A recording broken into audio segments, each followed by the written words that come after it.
El fuego interno. Carlos Castaneda. Capítulo 7. El punto de encaje. Desde mi encuentro con los aliados, don Juan interrumpió durante varios meses su explicación de la maestría de la conciencia de ser. Cierto día, volvió a iniciarla al aclarar un extraño acontecimiento. Don Juan estaba en ese entonces en el norte de México. Ya entrada la tarde, llegué a la casa que él tenía ahí, y de inmediato me hizo cambiar a un estado de conciencia acrecentada. Al instante recordé que don Juan siempre volvía a Sonora a fin de renovarse. Me había explicado que un nahual, siendo un líder con tremendas responsabilidades, debe tener un punto de referencia físico, un lugar en el mundo donde ocurra una confluencia de energías compatibles con él. Para don Juan, el desierto de Sonora era tal lugar. Al entrar en la conciencia acrecentada, noté que estaba otra persona escondida en la penumbra dentro de la casa. Le pregunté a don Juan si Genaro estaba con él. Contestó que estaba solo, y que yo había visto a uno de sus aliados, el que cuidaba la casa. Don Juan hizo un gesto extraño. Contorsionó el rostro como si estuviera sorprendido o aterrado, y al momento se abrió la puerta del cuarto, y apareció la figura de un hombre extraño. La presencia del hombre ese me asustó tanto que me sentí hasta mareado. Y antes de que pudiera recuperarme del susto, el hombre se abalanzó sobre mí, con escalofriante ferocidad. Me aferró de los antebrazos y sentí una sacudida bastante parecida a la descarga de una corriente eléctrica baja. Yo estaba enmudecido, prisionero de un terror que no podía dispersar. Don Juan me sonreía. Balbuceé y gemí, tratando de pedir auxilio, mientras sentía una sacudida aún mayor. El hombre me apretó con más fuerza y trató de tirarme de espaldas al suelo. Don Juan, sin prisa en la voz, me exhortó a que me serenara y a que no combatiera mi miedo, sino que me dejara llevar por él. «Ten miedo sin estar aterrado», dijo. Don Juan vino a mi lado, y sin intervenir en mi lucha, me susurró al oído que debía dirigir toda mi concentración al punto medio de mi cuerpo. A través de los años, insistió en que yo midiera mi cuerpo, hasta en milímetros, y estableciera su exacto punto medio, tanto a lo largo como a lo ancho. Siempre había dicho que tal punto es un verdadero centro de energía en todos nosotros. En cuanto hube enfocado mi atención en ese punto medio, el hombre me soltó.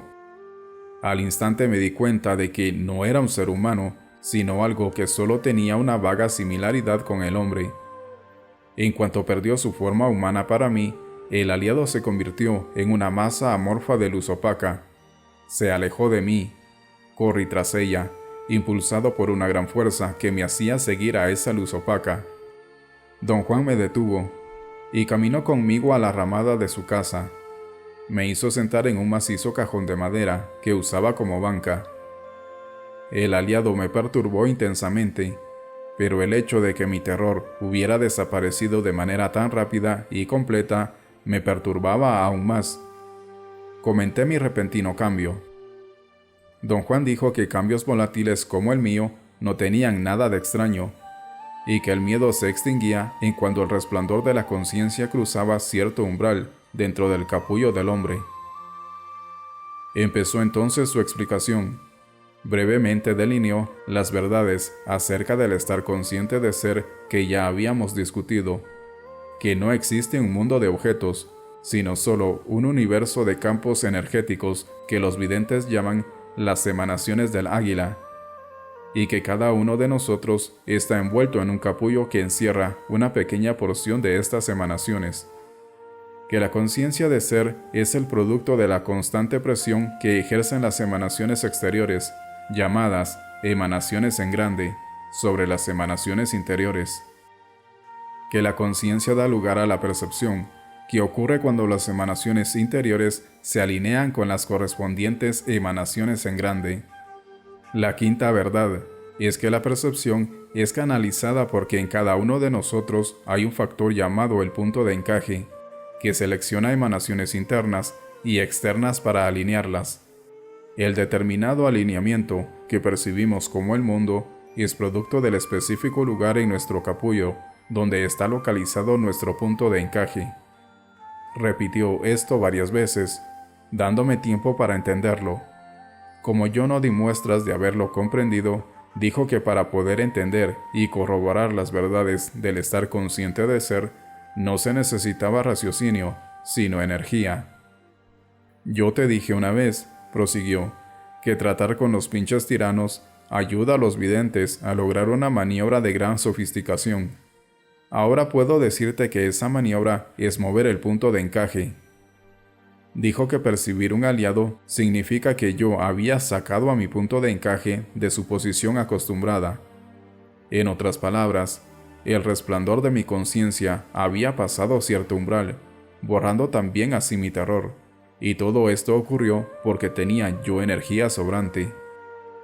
Horas más tarde, durante la noche, después de completar una parte de sus enseñanzas para el lado derecho en las montañas vecinas, regresamos a su casa, y don Juan me hizo cambiar otra vez de niveles de conciencia. Continuó luego con su explicación y me dijo que para describir la naturaleza del punto de encaje tenía que empezar discutiendo la primera atención.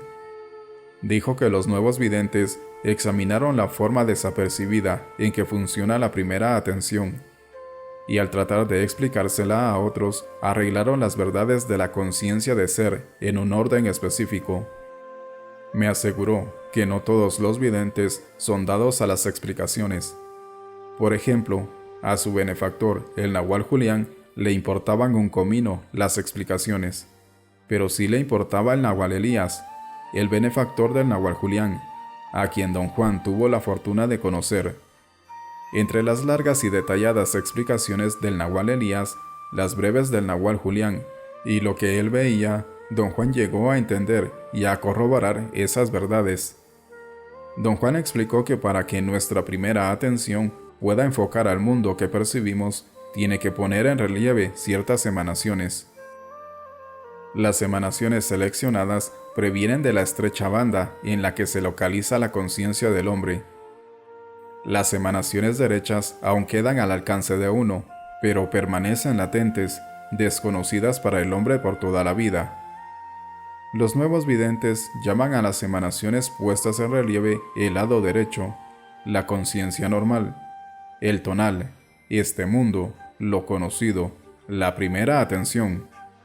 El hombre común lo llama realidad, racionalidad, sentido común. Las emanaciones acentuadas integran una gran porción de la banda del hombre, pero son solo una pequeña parte del espectro total de emanaciones presentes dentro del capullo. Las emanaciones desechadas, aún dentro de la banda del hombre, son consideradas como el preámbulo de lo desconocido. Lo desconocido, propiamente dicho, consiste del resto de las emanaciones que no son parte de la banda humana y que jamás son acentuadas. Los videntes las llaman la conciencia del lado izquierdo, el nahual, el otro mundo, lo desconocido, la segunda atención. Este proceso de poner en relieve ciertas emanaciones, continuó don Juan, fue descubierto y practicado por los antiguos videntes. Se dieron cuenta de que un hombre nahual o una mujer nahual, por el hecho de tener más energía que el hombre común, pueden empujar el resplandor de la conciencia y sacarlo de las emanaciones acostumbradas y moverlo a las emanaciones vecinas. Ese empujón es conocido como el golpe del nahual. Don Juan dijo que este movimiento forzado tuvo una aplicación práctica para los antiguos videntes, quienes la usaron para mantener sojuzgados a sus aprendices. Mediante ese golpe, elevaban a sus aprendices a un agudísimo estado de conciencia acrecentada, y los transformaban en seres extremadamente impresionables. Mientras permanecían indefensos, los antiguos videntes les enseñaban aberrantes técnicas de hechicería, que convertían a los aprendices en hombres siniestros, iguales a sus maestros. Los nuevos videntes utilizaron la misma técnica, pero en vez de usarla para propósitos sórdidos, la usaron para guiar a sus aprendices en la investigación de las posibilidades totales del hombre. Don Juan explicó que el golpe del nahual tiene que darse en un punto preciso, en el punto de encaje, y que el lugar exacto de este punto varía en grados minúsculos de persona a persona. También, el golpe lo tiene que dar un nahual que ve. Me aseguró que es igualmente inútil tener la fuerza de un nahual y no ver, como ver y no tener la fuerza de un nahual. En ambos casos los resultados son simplemente golpes en la espalda.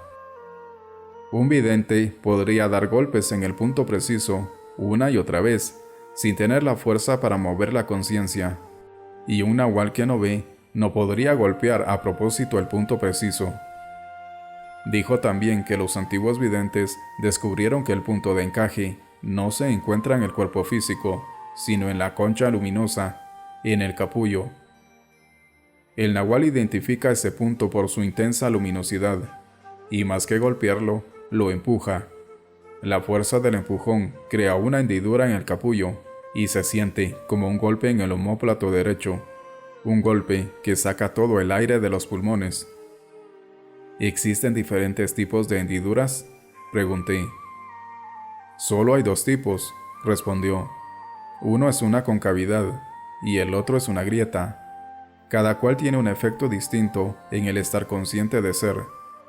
La concavidad es una característica provisional, y crea un cambio también provisional. Pero la grieta es una característica profunda y permanente del capullo, y por consiguiente produce un cambio permanente. Explicó que generalmente un capullo endurecido por la absorción en sí mismo no se ve afectado en absoluto por el golpe del nahual. Sin embargo, en ocasiones el capullo del hombre es muy flexible, y la más pequeña fuerza crea una hendidura, como un plato de sopa, que varía desde una depresión del tamaño de una naranja a una que abarca la tercera parte de todo el capullo, y crea una grieta que puede correr a todo lo ancho de la concha luminosa, o a lo largo, dando la impresión de que el capullo se ha enroscado en sí mismo.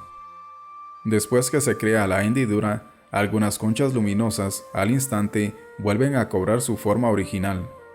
Otras retienen la hendidura durante horas o incluso durante días enteros, pero al final recobran su configuración. Y hay otras en las que se forma una hendidura tan firme e inafectable que requiere de otro golpe del nahual, en una área circunvecina para restaurar su forma original. Y algunas nunca más pierden la hendidura una vez que la reciben.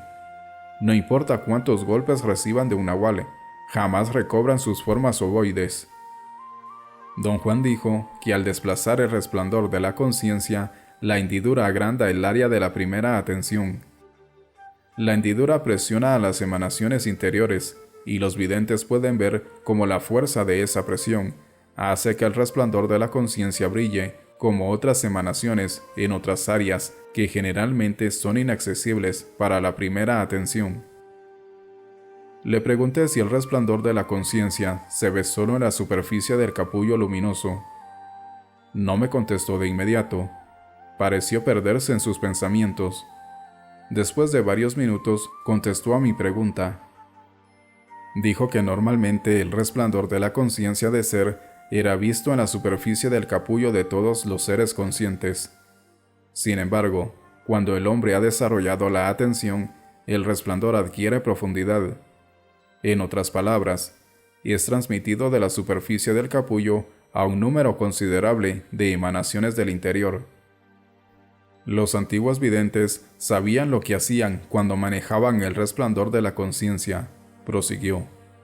Se dieron cuenta de que creando una hendidura podían forzar al resplandor de la conciencia, ya que resplandece en las emanaciones interiores del capullo, a extenderse a las emanaciones vecinas. Usted habla como si todo esto fuera un asunto físico, dije. ¿Cómo pueden hacerse hendiduras en algo que es tan solo una luminosidad? De alguna manera inexplicable, es un asunto de una luminosidad que crea una hendidura en otra luminosidad, contestó. Tu defecto es seguir pegado al inventario de la razón. La razón no trata al hombre como energía. La razón trata con instrumentos que crean energía, pero jamás se le ha ocurrido seriamente a la razón que somos mejores que instrumentos. Somos organismos que crean energía. Somos una burbuja de energía. Por eso nos resulta tan jalado de los cabellos el que una burbuja de energía hiciera una hendidura en otra burbuja de energía. Dijo que el resplandor de la conciencia, movido por la hendidura, debería llamarse realmente atención provisionalmente acrecentada, porque acentúa emanaciones que están tan próximas a las habituales que el cambio es mínimo. Pero a pesar de ser mínimo, el cambio produce una mayor capacidad para concentrarse, comprender y aprender. Los videntes sabían con exactitud cómo usar esta mejora cualitativa. Vieron que, después del golpe del nahual, brillaban, de repente, con más fuerza, solo las emanaciones que rodean a aquellas que utilizamos cotidianamente. Las más alejadas permanecen inafectadas, lo que significa para ellos que, mientras están en un estado de atención provisionalmente acrecentada, los seres humanos pueden tratar con todo como si estuvieran en el mundo de todos los días.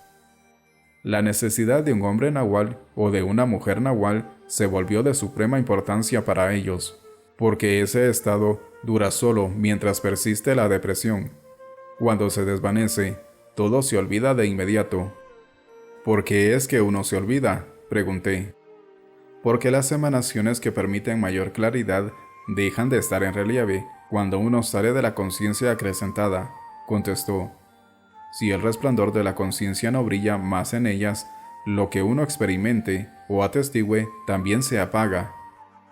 Don Juan dijo que una de las tareas que los nuevos videntes desarrollaron para sus aprendices era el forzarlos, años más tarde, a recordar, esto es, a volver a acentuar por sí mismos aquellas emanaciones utilizadas durante estados de conciencia acrecentada.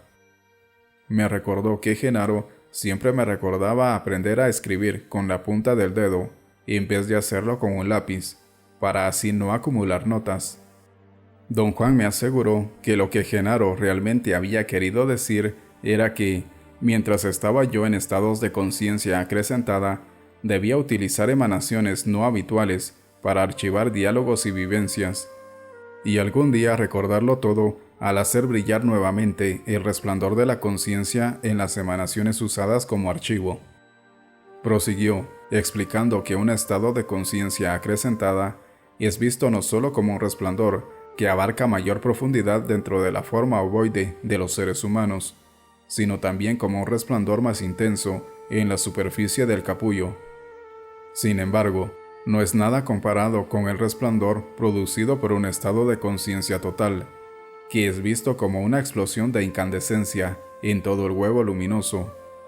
Es una explosión de luz de tal magnitud que los límites de la concha se vuelven difusos y las emanaciones interiores se extienden más allá de todo lo imaginable. ¿Esos son casos especiales, don Juan? Desde luego, solo los videntes los viven. Ningún otro hombre o criatura viviente se ilumina así. Los videntes que premeditadamente alcanzan la conciencia total son algo digno de verse. Ese es el momento en el que arden por dentro. El fuego interior los consume, y en plena conciencia se funden con las emanaciones en grande, y se expanden en la eternidad. Me quedé unos días más en Sonora, y luego regresamos en coche a la casa, en el sur de México, donde vivían don Juan y su grupo de videntes. El día siguiente fue cálido y brumoso. Me sentía con flojera y de alguna manera molesto. A media tarde había en ese pueblo una quietud desesperante. Don Juan y yo estábamos sentados en los sillones de la sala. Le dije que la vida en el México rural no era lo ideal para mí. Algo me hacía sentir que el silencio del pueblo era forzado, y esto me causaba una tremenda frustración. El único ruido que alguna vez llegué a escuchar era el sonido de voces de niños gritando, en la distancia. Nunca pude enterarme si jugaban o gritaban de dolor. Cuando estás aquí, siempre estás en un estado de conciencia acrecentada, dijo don Juan. A eso se debe la diferencia. Pero sea como fuera, deberías andar acostumbrándote a vivir en un pueblo así. Algún día vivirás en uno. ¿Por qué tendría yo que vivir en un pueblo así, don Juan? Ya te expliqué que la meta de los nuevos videntes es ser libres, y la libertad tiene las más devastadoras implicaciones. Entre ellas está la implicación de que los guerreros deben buscar intencionalmente el cambio. Tu predilección es vivir como lo haces. Estimulas tu razón examinando tu inventario, muy a la ligera, y oponiéndolo a los inventarios de tus amigos. Estas maniobras te dejan muy poco tiempo para hacer un examen de ti mismo y de tu destino. Tendrás algún día que renunciar a todo eso. Ahora, si todo lo que conocieras fuera la calma muerta de este pueblo, tarde o temprano, tendrías que buscar la otra cara de la moneda. ¿Es eso lo que hace usted aquí, don Juan? Nuestro caso es un poco diferente, porque nos encontramos al final de nuestra senda. No buscamos nada. Lo que todos nosotros hacemos aquí solo es comprensible para un guerrero. Pasamos de un día a otro sin hacer nada, y estamos esperando. No me cansaré de repetirte esto. Sabemos qué estamos esperando, y sabemos lo que estamos esperando. Estamos esperando que nos llegue la libertad. Y ahora que lo sabes, añadió con una sonrisa maliciosa, volvamos a nuestra discusión. En general, cuando nos encontrábamos en este cuarto, no nos interrumpía nadie, y don Juan siempre decidía la duración de nuestras sesiones. Pero esta vez alguien tocó la puerta. Genaro entró y tomó asiento. Yo no había visto a Genaro desde la noche en que precipitadamente salimos de su casa. Lo abracé. Genaro tiene algo que decirte, dijo don Juan. Ya te he dicho que él es un maestro del arte de manejar la conciencia. Ahora te puedo decir todo lo que eso significa. Genaro puede hacer que el punto de encaje penetre a mayor profundidad en el huevo luminoso, después de que el punto ha sido movido de su posición por el golpe del nahual. Explicó que Genaro había empujado mi punto de encaje incontables veces, una vez que estaba yo en la conciencia acrecentada, como aquel día que fuimos a la gigantesca roca plana. Genaro había hecho entonces que mi punto de encaje se moviera dramáticamente hacia el lado izquierdo, tan dramáticamente que hasta resultó algo peligroso. Don Juan dejó de hablar, y pareció dispuesto a cederle la palabra a Genaro. Movió la cabeza, como dándole una señal a Genaro para que dijera algo. Genaro se incorporó y vino a mi lado. Las llamas son muy importantes, dijo en voz baja. ¿Recuerdas aquel día en que estábamos sentados en aquella gran roca plana? Y yo te hice mirar el reflejo de la luz del sol en un pedazo de cuarzo. Cuando lo mencionó, recordé al instante. Aquel día, justo cuando don Juan había dejado de hablar, Genaro señaló la refracción de la luz que atravesaba un pedazo de cuarzo pulido que sacó de su bolsa y colocó sobre la roca. De inmediato, el brillo del cuarzo atrajo mi atención, y eso era todo. En el siguiente instante, estaba yo de cuclillas en la roca, mientras don Juan, también de cuclillas a mi lado, me miraba con un gesto de preocupación. Estaba a punto de decirle a Genaro lo que había recordado cuando él comenzó a hablar. Acercó sus labios a mi oído y señaló una de las 2 lámparas de gasolina que estaban en el cuarto. «Mira a la llama», dijo. «En ella no hay calor, es llama pura. La llama pura puede llevarte a las profundidades de lo desconocido». Conforme hablaba, comencé a sentir una extraña presión.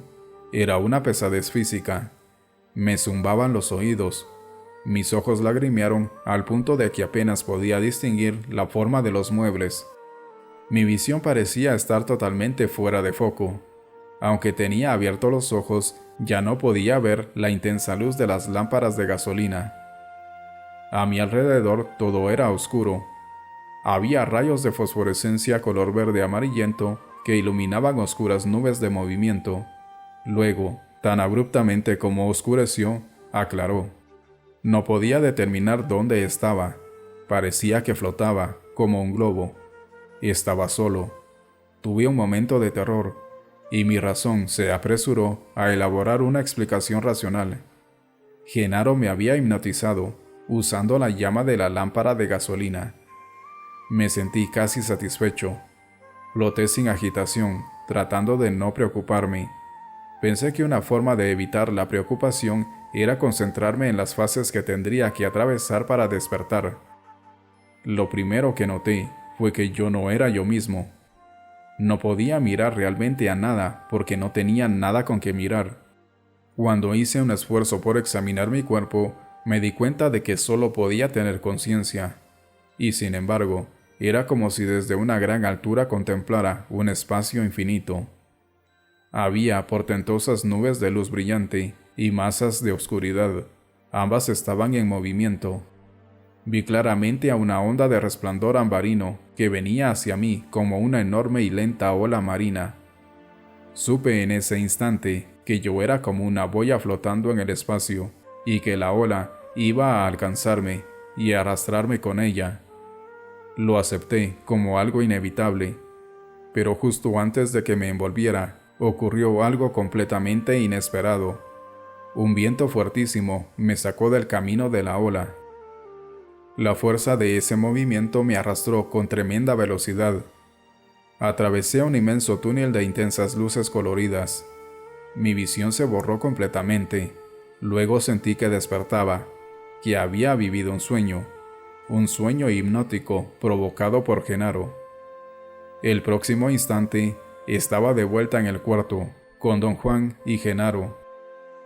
Dormí la mayor parte del día siguiente.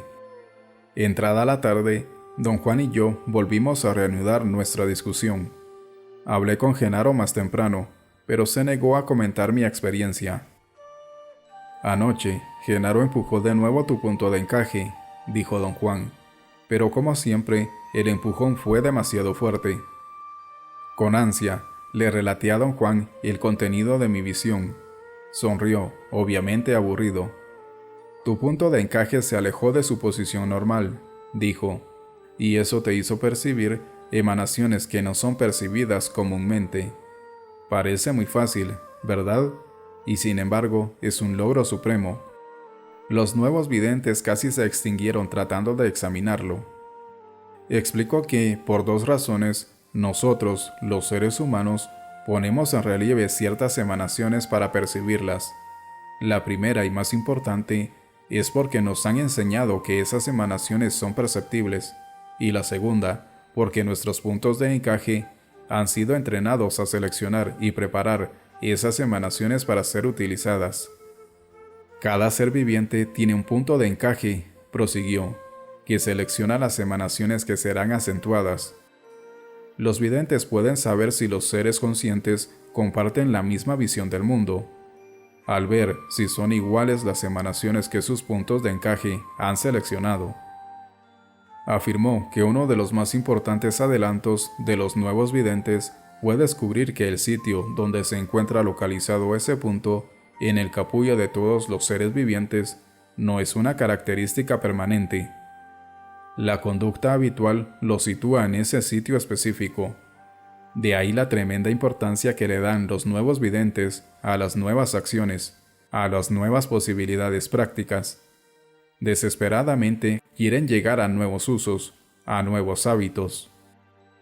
El golpe del nahual es de suprema importancia, continuó, porque hace que ese punto se mueva, altera su ubicación. A veces incluso llega a crear una grieta permanente en ese sitio. El punto de encaje queda completamente desalojado, y la percepción cambia de manera dramática. Pero lo que resulta ser aún de mayor importancia es entender todas las verdades de la conciencia de ser. Solo así llega uno a darse cuenta de que ese punto debe moverse desde adentro. La triste verdad es que los seres humanos siempre pierden por negligencia, simplemente desconocen sus posibilidades. ¿Cómo puede uno lograr ese movimiento desde adentro?, pregunté. Los nuevos videntes dicen que la técnica es la comprensión, dijo. Afirman que, en primer lugar, uno debe saber a ciencia cierta que todo lo perceptible emana del sitio específico donde se localiza nuestro punto de encaje. Una vez entendido esto, podemos desplazar el punto de encaje casi a voluntad, como consecuencia de nuevos hábitos. Le pedí que aclarara el tema de tener nuevos hábitos. Yo no lo entendía. El punto de encaje del hombre aparece en torno a un área definida, en el capullo, porque así lo decreta el águila, dijo. Pero el sitio preciso donde se fija queda determinado por los hábitos, por los actos repetitivos. Primero aprendemos que puede situarse allí, y después nosotros mismos le ordenamos que ahí se sitúe. Nuestro comando se convierte en el comando del águila, y el punto queda fijo en ese sitio. Considera esto con cuidado. Nuestros comandos se convierten en el comando del águila. Por tal hallazgo, los antiguos videntes pagaron carísimo. Una vez más, aseveró que los antiguos videntes nunca entendieron lo que hacían. Desarrollaron miles de las más complejas técnicas de brujería, y jamás supieron que sus procedimientos, por más intrincados que hubieran sido, solo servían para romper la estabilidad de sus puntos de encaje y hacerlos desplazarse. Le pedí que me explicara mejor lo que había dicho. Te mencioné una vez que la brujería es algo como entrar en un callejón sin salida, contestó. Lo que quería decir es que las prácticas de la brujería no tienen ningún valor intrínseco. Su valor es directo. Su verdadera función es hacer que el punto de encaje se desplace, al lograr que la primera atención abandone momentáneamente su control sobre ese punto. Los nuevos videntes se dieron cuenta del verdadero papel que jugaban esas prácticas de brujería, y decidieron pasarlas por alto e ir directamente a hacer que sus puntos de encaje se desplazaran, evitando así todas las demás tonterías de rituales y encantamientos. Sin embargo, en cierto momento, los rituales y los encantamientos son realmente necesarios. Yo personalmente te he iniciado en todo tipo de rituales y encantamientos, pero solo con el objeto de permitir que tu primera atención salga de la absorción de sí misma. Esa absorción es la que crea la fuerza que mantiene el punto de encaje rígidamente fijo. Agregó que los rituales y los encantamientos, siendo repetitivos, obligan a la primera atención a liberar una porción de la energía empleada en contemplar el inventario humano, y el punto de encaje pierde así su rigidez. ¿Qué le ocurre a las personas cuyos puntos de encaje pierden rigidez?, pregunté. Si no son guerreros, creen que se están volviendo locos, dijo sonriendo. Como te pasó a ti en cierta época, cuando creías que te habías desquiciado. Si son guerreros, saben que ya los agarró la locura, pero esperan con paciencia. Saben a ciencia cierta que el tener cordura y sentido común solo significa que el punto de encaje está fijo y rígido en su posición habitual. Cuando se mueve, pues no está desquiciado, sin más ni más. Dijo que se le abren dos opciones a los guerreros cuyos puntos de encaje se han desplazado. Una es reconocer estar enfermos y comportarse como locos, reaccionando emocionalmente ante los extraños mundos que la nueva posición de sus puntos de encaje los obliga a presenciar. La otra es permanecer serenos, inconmovibles, sabiendo que el punto de encaje siempre vuelve a su posición original. ¿Qué pasa si el punto de encaje no regresa a su posición original?, pregunté. En ese caso, esos sujetos están perdidos, dijo, o están incurablemente locos porque sus puntos de encaje jamás podrían rearmar la percepción del mundo que conocemos, o son incomparables videntes que han comenzado su movimiento hacia lo desconocido. ¿Qué determina el que sea una cosa o la otra? La energía, la impecabilidad. Los guerreros impecables no pierden la razón, permanecen intactos. Te he dicho muchas veces que los guerreros impecables pueden ver mundos horripilantes y, sin embargo, en su trato cotidiano nadie lo notaría. Hablan y ríen con sus amigos o con extraños como si nada hubiera ocurrido. Me sentí obligado a explicarle una vez más algo que le había contado ya muchas veces. Lo que me hizo pensar que había perdido la razón fueron una serie de extrañísimas experiencias sensoriales que tuve como efectos posteriores a la ingestión de plantas alucinógenas. Experimenté alarmantes estados de total discordancia de espacio y tiempo, lapsos de concentración mental y alucinaciones. Bajo todos los puntos de vista cotidianos, de hecho estabas perdiendo la razón, dijo, pero desde el punto de vista de los videntes, si la hubieras perdido, no habrías perdido gran cosa. Para un vidente, la razón no es más que la autorreflexión del inventario del hombre. Si uno pierde esa autorreflexión, pero no pierde los cimientos, uno vive de verdad una vida infinitamente más interesante, variada y fuerte. Comentó que el defecto estaba en mi reacción emocional. Ella me impidió comprender que la rareza de cada una de mis experiencias sensoriales estaba determinada por la profundidad a la que se había movido mi punto de encaje dentro de la banda de las emanaciones del hombre. Me quejé de que no podía entender lo que me explicaba, porque la configuración que él llamaba la banda de las emanaciones del hombre me resultaba incomprensible. La había visualizado como una cinta colocada sobre la superficie de una pelota. Dijo que llamarla una banda era falso, y que iba a usar una analogía para ilustrar lo que quería decir.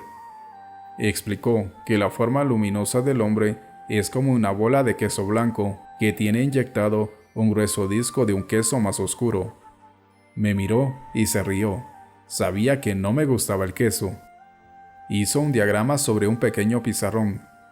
Dibujó una forma ovoide y la dividió en 4 secciones longitudinales, diciendo que de inmediato borraría las líneas divisorias porque las había dibujado solo para darme una idea de cómo se localizaba la banda en el capullo del hombre. Subrayó la línea entre la primera y la segunda sección y borró las otras líneas divisorias. Explicó que la banda era un disco de queso amarillo que había sido insertada en la bola de queso blanco. Ahora bien, prosiguió, si esa bola de queso blanco fuera transparente, tendrías la réplica perfecta del capullo del hombre. El queso amarillo penetra completamente al interior de la bola de queso blanco. Es un disco que va de la superficie de un lado a la superficie del otro. El punto de encaje del hombre se localiza bastante arriba, en la superficie del capullo, a 3/4 partes hacia la parte superior del capullo. Cuando el nahual presiona ese punto de intensa luminosidad, el punto se desplaza al interior del disco del queso amarillo. La conciencia acrecentada sucede al momento en que el intenso resplandor del punto de encaje enciende las emanaciones dormidas en la profundidad del disco del queso amarillo. Ver que el resplandor del punto de encaje se desplaza hacia el interior de ese disco da la sensación de que se mueve hacia la izquierda sobre la superficie del capullo. Repitió su analogía 3 o 4 veces, pero yo no la entendía y tuvo que explicarla aún más. Dijo que la transparencia del huevo luminoso crea la impresión de un movimiento hacia la izquierda, cuando en esencia cada movimiento del punto de encaje es hacia las profundidades, hacia el centro del huevo luminoso, dentro del grosor de la banda del hombre. Comenté que lo que decía me daba la impresión de que los videntes usan los ojos cuando ven que se mueve el punto de encaje. El hombre no es lo que no se puede conocer, dijo. La luminosidad del hombre puede verse casi como si uno usara solamente los ojos.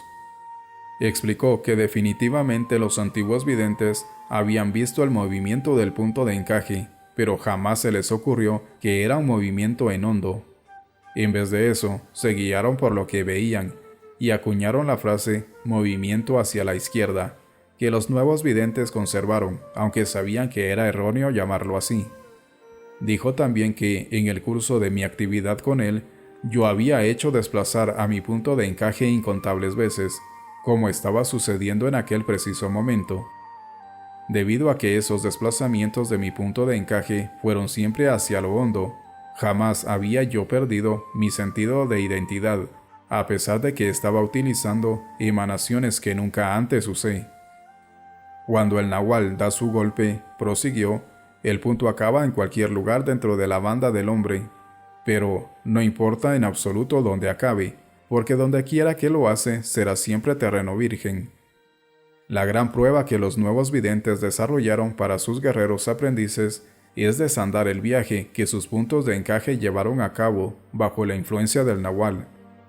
A este repaso, cuando ha sido concluido, le llamaron recuperar la totalidad de uno mismo. Prosiguió diciendo que los nuevos videntes vieron que, en el curso de nuestro crecimiento, el resplandor de la conciencia, una vez que se enfoca en la banda de emanaciones del hombre y elige algunas de ellas para acentuarlas, entra en un círculo vicioso. Mientras más acentúe ciertas emanaciones, más estable se vuelve el punto de encaje. Esto equivale a decir que nuestro comando se convierte en el comando del águila. Por lo tanto, es un verdadero triunfo romper ese comando y mover el punto de encaje. Don Juan dijo que también el punto de encaje es responsable de que la primera atención perciba en términos de racimos. Un ejemplo de un racimo de emanaciones que recibe énfasis al unísono es lo que percibimos como el cuerpo humano. Otro racimo, parte de nuestro ser total, nuestro capullo luminoso, jamás recibe énfasis y queda relegado al olvido, porque el efecto del punto de encaje no es tan solo el hacernos percibir racimos de emanaciones, sino también hacernos ignorarlos. Insistí que me diera una explicación más amplia de los racimos perceptibles. Me contestó que solo podía agregar que el punto de encaje es como un imán luminoso que irradia un resplandor que automáticamente agrupa haces de emanaciones a donde quiera que se mueve dentro del capullo. Cuando estos racimos se alinean con las emanaciones en grande, percibimos el mundo que conocemos. El agrupamiento de emanaciones se lleva a cabo aun cuando los videntes tratan con emanaciones que nunca se usan diariamente. Cada vez que son acentuadas, las percibimos igual que percibimos las emanaciones de la primera atención. Uno de los más grandes momentos de los nuevos videntes, prosiguió, fue cuando se encontraron que lo desconocido era tan solo las emanaciones desechadas por la primera atención. Ese descubrimiento fue la gloria de los nuevos videntes, porque virtió nueva luz sobre lo desconocido. La enormidad de lo desconocido es casi sin límites, pero aún en esa enormidad el resplandor del punto de encaje agrupa emanaciones. Lo que no se puede conocer, por otra parte, es una eternidad donde nuestro punto de encaje no tiene manera alguna de agrupar nada. Explicó que los nuevos videntes se dieron cuenta de que sus visiones obsesivas, aquellas que eran prácticamente imposibles de concebir, coincidían con el movimiento de sus puntos de encaje a profundas regiones en la banda del hombre. Esas son visiones del lado oscuro del hombre, aseguró. ¿Por qué lo llama usted el lado oscuro del hombre?, pregunté. Porque es nuestro lado sombrío y nefasto, dijo. No es tan solo lo desconocido, sino lo que nadie quiere conocer. ¿Qué pasa con las emanaciones que están dentro del capullo, pero fuera de los límites de la banda del hombre?, pregunté. ¿Pueden percibirse? Sí, pero de manera verdaderamente indescriptibles, repuso. No son lo desconocido humano, como en el caso de las emanaciones desechadas en la banda del hombre, sino lo desconocido casi inconmensurable, donde las características humanas no figuran para nada. En realidad, es un área de tan abrumadora inmensidad que los videntes más extraordinarios se veían en dificultades para describirla. Insistí una vez más que a mí me parecía que el misterio, obviamente, radica dentro de nosotros. El misterio queda afuera de nosotros, dijo. En nuestro interior solo tenemos emanaciones que intentan romper el capullo, y de una manera u otra, este hecho nos aberra, ya seamos hombres comunes o guerreros. Solo los nuevos videntes pueden superar esto, luchar por ver, y a través de los desplazamientos de sus puntos de encaje, llegan a darse cuenta de que el misterio es percibir, no tanto lo que percibimos, sino lo que nos hace percibir. Te he mencionado que los nuevos videntes creen que nuestros sentidos son capaces de captar todo. Creen esto porque ven que es la posición del punto de encaje la que dicta lo que perciben nuestros sentidos. Si el punto de encaje alinea otras emanaciones interiores diferentes a las normales, Los sentidos humanos perciben de maneras inconcebibles.